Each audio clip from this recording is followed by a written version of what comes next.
বুঝলি তো বলটু, রান্না হলো একটা আর্ট আর আমি হলাম সেই আর্টের মাস্টার। আর এমন রান্না করবো লোকেরা খাবার নয় হাত চিবিয়ে খাবে। এ কি বলছিস রে ফুটো? যদি হাত চিবিয়ে খায় তাহলে তো ওদের হসপিটালে ভর্তি হতে হবে, তাহলে আমাদের টাকা কে দেবে?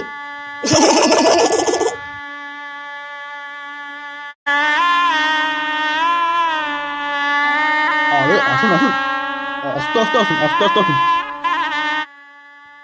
বাবা তুমি রান্না করছো? বাড়িতে তো কোনোদিন রান্না করেনি। এখানে লোকের কাছে মার খাবে না তো? এই চুপ চুপ, লোকজন শুনতে পেয়ে গেলে মুশকিল আছে। আমি কি তোমাদের ভরসা করে খুব বড় ভুল করলাম? তোমরা কি এবার আমার মান সম্মানটা খাবে? এই না স্যার, ওর কথা আপনি শুনবেন না। বাচ্চা ছেলে কখন কি বলে তার কোনো ঠিক আছে? এই খোকা ঠিক রে? বাবা আমাকে জিজ্ঞাসা করছে আমি কে।